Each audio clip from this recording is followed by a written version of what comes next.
8 great team meeting ideas. For whatever reason you're running a team meeting, maybe it's direct reports, maybe it's your whole department, maybe it's some cross-functional team or special project you're working on. Some go well and some don't. What's the difference? Well, what's the secret to success? Well, I've got 8 great tips for you today on what I think makes for a great team meeting. And mostly it's up to you.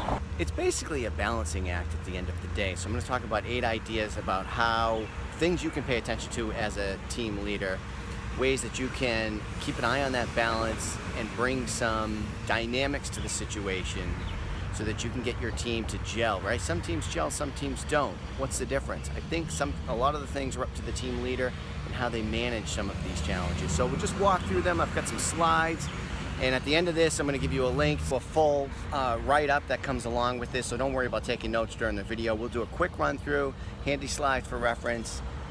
Click the link and get all this stuff lickety-split. Okay, let's get right to it. Here are the 8 ideas. By the way, these ideas should be used in combination. They're not 8 separate ideas. Also, consider maybe you want to use some of them, maybe you want to use all of them, maybe you have your own. That's okay. What I want you to do is take ownership of the meeting as the leader and drive the team towards success. Number 1, there is tremendous power in routine. Holding meetings at regular intervals instead of spending a lot of energy scheduling them ad hoc and trying to find out who's available. Show that whatever you're working on is important. It merits a regular routine schedule. Certainly this is true for many teams, direct reports, department meetings, but your project probably also merits this too. If you have a team, they're probably working on something important, and it makes sense to give the space, allocate the space, set up the routine, block out the time. And there's a lot of power in that in terms of clearing that spot on everybody's schedule, simplifying all the logistics. Maybe it's even the same meeting room, the same day of the week, the same hour of the day. That makes it easy for everybody to just roll in. Routine, of course, has a downside, which is why number 2 is to create a specific purpose agenda for every meeting. So the content within that meeting can change quite a bit. And as it changes, as the needs change, as you move through a process, you want to think about what's the right format for this meeting.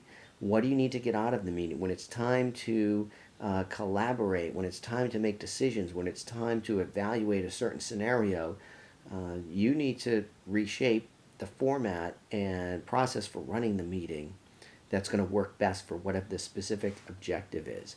And even if that doesn't change a lot meeting to meeting, small changes can keep meetings fresh. Some simple ideas, bringing in snacks once in a while, or changing the order of things, or other things to mix it up just to keep the energy high in the room can help. Number 3 is make sure everyone contributes. Don't let anybody sit idle for an entire meeting. If somebody's not speaking up, make sure you call them up. Hey, Bob, we haven't heard from you. I'd love to hear your perspective on this. And the key is to be supportive. Whatever Bob says, you want to listen and be supportive and reward the behavior of people participating. Don't worry so much about the content of what's going on. Particularly over time, you want to make it clear that you're cultivating an environment where there's going to be a lot of collaboration. And in most groups, you're going to have to do this actively, and that's your role as the team leader. It's not going to happen naturally in many cases. Number 4, ensure each meeting is well prepared. Many times this will be on you, but it might be on others. But your job as a team leader is to make sure that everybody understands what they're supposed to prepare for the meeting and that they do that. That you know what the key questions are that must be answered in the meeting and what everybody should bring. Good preparation is going to lead to a good meeting. Again, we're getting rid of the logistical problems and we want things to flow easily. We don't want people running back to their desks or forgetting to bring things or not being as thoroughly prepared as they could, so that the content of the meeting runs very, very well. Number 5, don't waste time with status updates.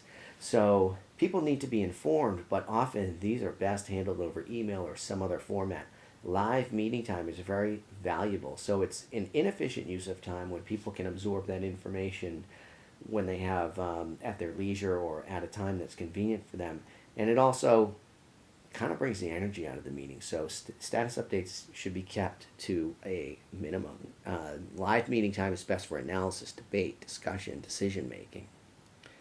Number 6, be a vulnerable leader. The leader of the meeting doesn't know everything. You're not supposed to know everything. Your job is to help run the meeting and help the team become the best team that it can be. Again, you want to encourage a participation and critical thinking and new ideas. Asking, what do you think? Certainly saying you don't know or you're not sure or asking for advice about even how to approach certain things can be some of the best ways to show real leadership. You're trying to make the team as a whole successful. If you had all the answers, you wouldn't need a team and you wouldn't need a meeting. So open up, be vulnerable to that, and people will step up in ways that might impress you. Number 7, be honest and direct when it is time to give your input. And many times you might want to do this later in the meeting, particularly if you're a person of some authority or just even in your role as team leader. But when it is your time to speak up, don't be afraid to say what you really think. You're going to build up trust by being honest and direct with everybody else in the room. And you want this to be sort of a safe haven where people are having those pretty candid discussions so that you can get the best work done. Now, you're not going to have candid discussions just to make it a gossip fest. You're having candid, open discussions in the service of meeting whatever the team's goal and objective is. Number 8, move things forward. The team leader is got to make sure that you're giving everybody a sense of movement, of momentum. That's what motivates people at work, is that sense of progress.